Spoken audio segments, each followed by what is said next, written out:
जी, कैराना लोकसभा क्षेत्र में मंदिर प्रकरण के बाद वहां पर पूर्व सांसद प्रदीप चौधरी जी एवं उनके परिवार की महिलाओं के ऊपर यहां की सांसद इकरा हसन ने आरोप लगाया। क्या कहना है आपका? ये बहुत ही दुखद है, शर्मनाक है इस तरह के आरोप लगाना।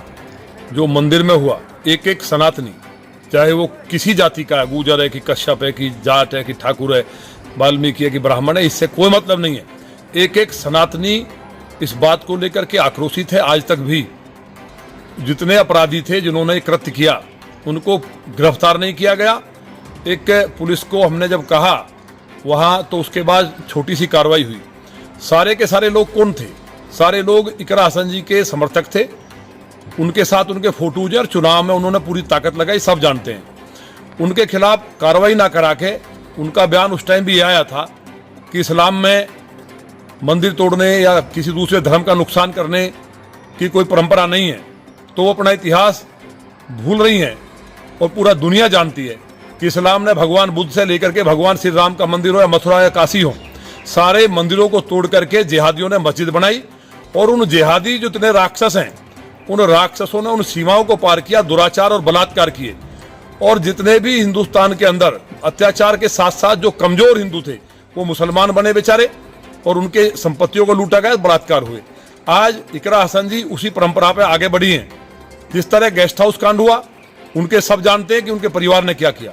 उनके भाई की भूमिका मुजफ्फरनगर दंगों में क्या रही? वो दंगा केवल जाट समाज का नहीं था, पूरे सनातनियों का दंगा था। पूरे सनातनियों के ऊपर हमला था और एक आजम खां जैसा राक्षस उसको सपोर्ट कर रहा था। और इनके भाई के उस टाइम के बयान और पूरा कैराने से जो टीम ले जाकर के कत्लेआम कराया, सारे प्रदेश की जनता, देश की जनता जानती है। इसी तरह से आपने देखा होगा अभी जो प्रकरण कैराने में हुआ था पिछले दिनों, जो लोग वहां पलायन कर रहे थे, पलायन के दोषी कौन है? उनके भाई का बयान सबने सुना कि हिंदुओं से कोई सामान ना ले। हिंदुओं को पलायन कराने वाले यही लोग हैं, तो वो उनकी वृत्ति है।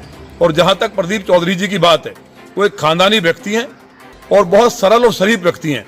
पूरा एक एक सनातनी बच्चा बच्चा प्रदीप चौधरी जी के साथ है।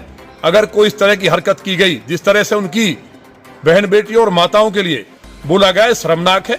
इकरा हसन जी स्वयं एक महिला है, तो उनको ये ध्यान रखना चाहिए कि अगर किसी व्यक्ति ने कुछ बोला है, आप उस बात को घुमा करके प्रदीप चौधरी जी पे ले जाएंगी।